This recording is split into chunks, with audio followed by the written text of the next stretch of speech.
जय गुरु।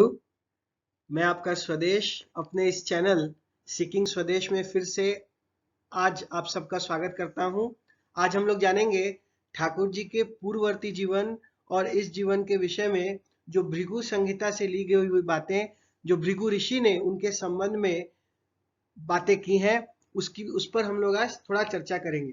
तो आगे बढ़ते हुए सबसे पहले ठाकुर जी वास्तव में हम लोग सब जानते हैं, भृगु ऋषि ने भी उनके कुंडली को देखकर बताया है कि वास्तव में पूर्व जन्म में रामकृष्ण परमहंस देव के रूप में इनका जन्म था और रामकृष्ण परमहंस भी अपने 1886 में, उससे पहले रामकृष्ण कथामृत में बोल के गए कि आर एक बार आस्ते होबे ताई आमी पार्षददेर पूर्ण ज्ञान दिच्छी ना, यानी एक बार फिर से आना होगा, इसीलिए मैं अपने पार्षदों को, डिसाइपल्स को पूर्ण विद्या नहीं दे रहा हूं।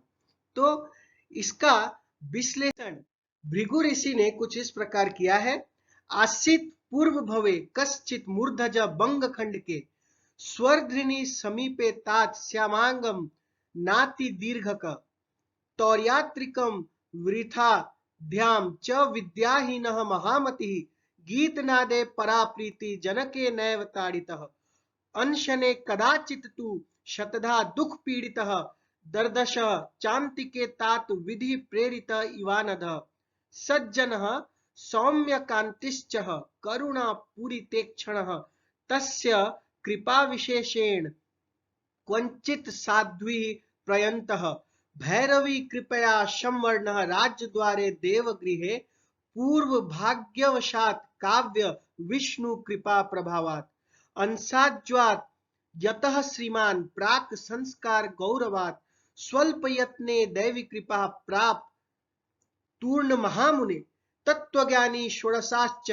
खने तात मुनि सक्तमः महातत्व सुखम प्राप्य सर्व आशा विनिर्मुखः परमहंसं पदारूढ़ जन्म जन्मांतर्जितः समदर्शी महाभागः अभेद लौष्ट्रिकांचने वित्त मध्ये रुचिर्नैव दार पंजात पृथक पुनः पित्रोक्षात पृथक चैव मंसाराज पृथक अभूत नारी चिंता न वै स्वप्ने मातृवत पश्यति स्वतः मातृभावात् महासिद्धि बहुशिष्य सुवेष्टितः अपूर्व अस्य चेष्टापि मुखोपि तत्वभासकः स्वल्प ध्याने महाप्रज्ञः गूढ़त्वार्थ तत्ववितः समाधौ च व्यथातात् प्रमदात् कांचनादिभिः स्पर्शमात्ते विकृतांगः शूल विद्ववत् तदाह। इसका सुंदर रूप से हिंदी ट्रांसलिटरेशन अगर किया जाए तो इसका अर्थ बनता है, संक्षिप्त भावार्थ में, जातक ने पूर्व जन्म में बंग देश में विप्र कुल में जन्म लिया था। शरीर का रंग श्याम था, मध्य कोटि के शरीर की लंबाई थी एवं गंगा तीर पर निवास करते थे।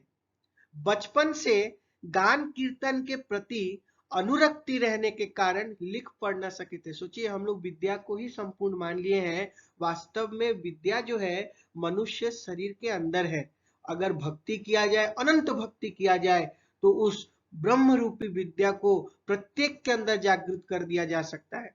इसीलिए विरक्त होकर पिता ने बाहर जाने को बाध्य किया। अनशन का कष्ट भोगते समय दैवात एक करुणापूर्ण महत व्यक्ति से मुलाकात हुई। उन्हीं के अनुग्रह से आश्रय मिला। विष्णु भगवान की कृपा से तथा एक भैरवी की सहायता से शांति प्राप्त हुई। भैरवी यानी काली माँ। रामकृष्ण परमहंस देव, हम लोग सब जानते हैं, उनको स्वयं काली माँ आकर उनको भोजन पान कराती थी। काली माँ से वो साक्षात वार्तालाप मध्य क्या करते थे, तो यही भैरवी का वर्णन यहाँ पर किया गया है। पूर्व संस्कारवश अल्प ध्यान और अल्प समय में ही सिद्धि लाभ हो गई। उन पर देवी प्रसन्न हुई। तदुपरांत कामना वासना मुक्त होकर महातत्व ज्ञानी परमहंस तत्व को प्राप्त किया। यह उनका जन्म जन्मांतर का अर्जन बन गया। ठाकुर जी मध्य सत्यानुसरण में बोले हैं कि रामकृष्ण परमहंस बोले हैं कि कामिनी कांचन से तफात अनेक अनेक तफात। आज जो रामकृष्ण परमहंस देव ये पूजा पाए, पूरे विश्व में प्रख्यात हुए, ये जो माटी और सोना को एक समान मध्य पकड़े थे, इसी कारण वे परम तत्व को लाभ कर पाए थे। और ठाकुर जी का भी अगर जीवन का विश्लेषण पढ़ा जाए, उनके लिए माटी और सोना एक समान था, दोनों में कोई भेद नहीं समझते थे। इसीलिए ही तो वे ठाकुर जी है, इसीलिए वे तो वो स्वयं ब्रह्म है, वे स्वयं पर ब्रह्म है। और उनको जानने का अर्थ है जीवन इस सृष्टि के समस्त मूल को जानना, सभी को जानना। आगे बढ़ते हुए यह उनका जन्म जन्मांतर का अर्जन बन गया, यानी रामकृष्ण परमहंस का जो यह साधना था वह उनके जन्म जन्मांतर का अर्जन बन गया। तब मिट्टी सोना उनके लिए एक समान हो गया। अर्थ आदि की स्पृहा न रही, चिंता नहीं रही कि कैसे अर्थ कमाएंगे, अर्थ का कोई प्रयोजन ही नहीं रहा उनके जीवन में। माता पिता स्त्री संसार परिजन से पृथक रहे, स्त्री मात्र को मां के रूप में देखने लगे, स्वप्न में भी नारी संबंधी चिंता न होती थी। इस मातृभाव से ही उन्हें महासिद्धि प्राप्त हुई। तब बहुतों ने आपका शिष्यत्व ग्रहण किया। आप निरक्षर होकर भी प्रज्ञावान थे, महातत्व और गूढ़ तत्वार्थभासी हो गए। उनकी समाधि अवस्था में स्त्री किंवा कांचन का अगर यदि स्पर्श भी हो जाता तो शूल विद्वत यंत्रणासी हो जाती, उसके फलस्वरूप अंग विकृत हो जाता। अतिशय कृपावश होकर उन्होंने अपर वर्ण के एक प्रिय शिष्य को ब्रह्म विद्या संप्रदान किया था। ये जो अपर वर्ण के प्रिय शिष्य हम लोग नरेंद्रनाथ दत्त का स्वामी विवेकानंद को जानते हैं। रामकृष्ण परमहंस के दया से स्वामी विवेकानंद को ब्रह्म विद्या ज्ञान हुआ था और अंत में गजख्यत रोग से शरीर त्याग दिया था। रामकृष्ण परमहंस ने गजख्यत रोग से शरीर त्यागा था। विवेकानंद रामकृष्ण परमहंस को बोले भी थे, आप तो माँ की इतनी भक्ति करते हैं तो माँ को क्यों नहीं बोलते हैं कि आपका जो रोग है उसको ठीक कर दे। लेकिन इतना unconditional divine love Ramakrishna Paramhansa Dev का माँ के प्रति था कि बोलते थे कि माँ को बोलूंगा तो वो ठीक तो कर ही देंगी, परंतु मैं जानता हूं यह जो मेरा रोग है यह मेरे पूर्व कर्मों का यह फल है जो मुझे अभी भोगना ही होगा और इसको शेष करना होगा, नहीं तो ठीक नहीं होगा। इसीलिए उस कर्म फल को भोगते हुए उन्होंने निधन को, महासमाधि को उन्होंने चुना था, महासमाधि का चयन किया था और अपना शरीर को मध्य त्यागा था। अब हम लोग आगे बढ़ते हैं। इस जन्म का वर्णन जो भृगु संहिता से लिया गया है, इस जन्म के विषय में वर्तमान जन्म के संबंध में भृगु बोल रहे हैं, भृगु ऋषि बोल रहे हैं, रामात रामे यथा तेजः एवं तस्य महामुने पूर्व जन्म धारा पृष्ठे विस्मृता पूर्व गौरव। पूर्व गौरव सब इनको याद है, स्मृति वही चेतना जागृत है। मूर्धजस्य कुले जन्म दार पुत्र निवेशितः अयुतम द्विगुणम वापी बहु शिष्यादि सेवित, बहु शिष्य से सेवित रहेंगे, हो भी रहे, हम लोग देख भी रहे हैं। कुलपति इवात्राही शब्द ब्रह्मादि भाषक आदौ वै कांचन त्यागी आधुना नच कष्ट भाग त्यागी भोगी महात्यागी उत्तरे दैव्योगतः शिष्य धी वर्धने यत्न पुत्र पालने नध, यानी अपने शिष्यों को पुत्रों के समान लालन पालन करेंगे। यावत यावत वयो जाति ज्ञान वृद्धि निरंतर धर्म ध्वजोपि जायते कुलपति इवानधा शिष्याणां पालने यत्नः वर्धने रक्षणे तथा शिष्यार्थे जन्म वै तस्य शिष्यार्थे वै पुनर्जन्मी, यानी शिष्यों के लिए लगातार जन्म ग्रहण करते रहेंगे। नाम ब्रह्मो कदा सौख्यम शब्द ब्रह्मे कदा मतिः कदापि समय तात शब्द ब्रह्माति वर्तते ज्ञान प्रार्थी नकस्माच्च स्वयं तात स्वतंत्रता, ऑलवेज सेल्फ डिपेंडेंट, हमेशा स्वतंत्र रहेंगे। वन मध्येपि वै तस्य राजवत विभावादिकम, वन के बीच में रहकर भी राज सुख को भोग करेंगे। भोग मध्य धर्म चिंता समदर्शी यथा कदा आश्चर्य कृच योगोपि महाज्ञानी स्वतो भवेत, बीच बीच में आश्चर्यजनक कृच योगासन भी करेंगे। हम लोग सुने भी हैं भाव समाधि की अवस्था में ठाकुर जी का शरीर अनेक अनेक रोगासन मध्य करता था, योगासन करता था, और यह कोई आश्चर्य की बात नहीं है, इसका वर्णना जो भृगु ऋषि स्वयं किए भी है।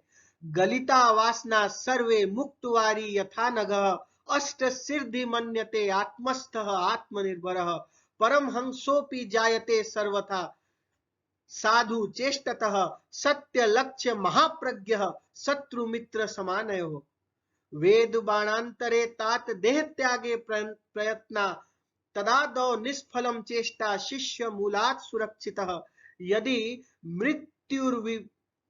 मृत्युर्विवर्तेत स्वेच्छया मुनिष्तम इच्छा मृत्यु अयं श्रीमान मितायु अमितु ही पापात्मा चैव पुण्यात्मा समन्तस्यापि चान्तिके आर्तत्राणे महायत्नः पातकोद्धारणे मतिः।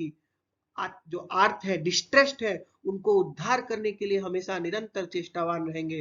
परमहंसोपि जायते उत्तरे द्वंद्व नैव चः विकारी जायते नैव सर्वे मलिम साख्यः पुनरार्त्वेन चास्य जवोर्वि शिष्य हेतुवे परित्राणाय जीवानाम आर्तानाम च विशेषतः। इसका हिंदी अगर हम लोग संशोधन करते हैं, हिंदी इसको कन्वर्ट करते हैं, वर्तमान जन का कुछ संक्षिप्त वर्णन इस प्रकार होता है। जिस प्रकार परशुराम भगवान की सारी शक्ति श्री रामचंद्र के शरीर में तिरोहित हो गई थी, उसी प्रकार पूर्व गौरव की बात विस्मृत होकर आपने धराधाम पर पुनर्जन्म ग्रहण किया है। इस बार स्त्री पुत्र परिवेष्टित पूर्ण संसारी बनकर आए हैं। इस बार भी विप्र कुल में ही जन्म ग्रहण किया है। सहस्त्र शिष्यों से परिवेष्टित और परिसेवित होते रहेंगे। भोग के मध्य महात्यागी बनेंगे। शिष्यों को पुत्र के समान लालन पालन और उन्नत बनाते रहेंगे। शिष्यों के संग के निमित्त ही आप बार बार जन्म ग्रहण करते हैं। कभी नाम ब्रह्म में रुचि रहेगी तो कभी शब्द ब्रह्म में। पल भर के लिए भी शब्द ब्रह्म से विच्युत न होंगे। किसी के निकट ज्ञान प्रार्थी न होंगे। वन में रहते हुए भी राजा की तरह वैभववान रहेंगे। भोग के बीच रहते हुए धर्म के चिंतन में लगे रहेंगे। यदा कदा आश्चर्यजनक कृच्छ योग आसन आदि भी होने लगेंगे। स्वभावतः महाज्ञानी रहेंगे, परम तत्वार्थभाषी रहेंगे। कभी कभी शब्दातीत अवस्था में भी, ट्रांस कंडीशन में भी विराजित होंगे। सर्व प्रकार की वासना से रहित होंगे। अष्ट सिद्धि की परवाह नहीं रहेगी। सर्वदा आत्मस्थ और आत्मनिर्भर रहेंगे। सर्वदा परम अवस्थाओं में विराजित रहेंगे। Always in a higher state of mind. जो ठाकुर जी बोले हैं, कीर्तन एक शक्ति आचे मन के उच्चे निये जाए, कीर्तन मृग नाभि, कीर्तन पिक्रिक सीड। देख ओদের ওই বলিস कीर्तने मेते থাকবে নতুবা আবার सब ऐसे धरबे नष्ट पावे। यही जो उच्च श्रेणी की अवस्था, उच्चावस्था जो मन को अनंत दिगों में उच्चावस्था में ले जाता है, मन में कुचिंता आ ही नहीं सकती है, उस अवस्था में ये नित्य प्रतिक्षण विराजित रहेंगे। इच्छा मृत्यु होगी। ठाकुर जी इच्छा मृत्यु से ही अपना हम लोग को छोड़ के इस धरा पृष्ठ से गए थे। आर्त के त्राण करने का यत्न करते रहेंगे। जो डिस्ट्रेस्ड है, जो आर्त है, उनकी मुक्ति के लिए, उनको उभारने के लिए हमेशा चेष्टावान रहेंगे। पापोद्धार करने के प्रति सर्वदा मन लगा रहेगा। मनुष्य को कैसे पाप से उद्धार करेंगे, इसी के प्रति उनका मन सर्वदा लगा रहेगा। जीवोद्धार करने और शिष्य के मंगल साधन एवं आर्त जनों के समुद्धार करने के निमित्त ही बार बार अवतार ग्रहण करेंगे। यही है ठाकुर जी हमारे, यही है कल्कि के चरम अवतार। इनको पहचानने का अर्थ ही है परम तत्व को समझना, भगवान को सर्वतोभाव से समझना और ईश्वर को भी मध्य सर्वतोभाव से समझ के सुप्रीम ऑलमाइटी हो, चाहे अल्लाह हो, चाहे कृष्ण हो, सबको उनके ही पाद पद्म में न्यौछावर करके उनको अच्छे से समझ के हम लोग जीवन में अगर आगे बढ़ते हैं तो वास्तव में हम लोग मनुष्य बन सकेंगे, उनको समझ सकेंगे और ईश्वरत्व मध्य भी प्राप्त कर सकेंगे। आशा करता हूं आज का यह वीडियो आपको पसंद आया। सर्वे भवन्तु सुखिनः, सर्वे सन्तु निरामया। सबको ठाकुर जी सुंदर रखे, स्वस्थ रखे, शांति प्रदान करे और जय गुरु। इसी के साथ आज का वीडियो मैं समाप्त करता हूं। जय गुरु।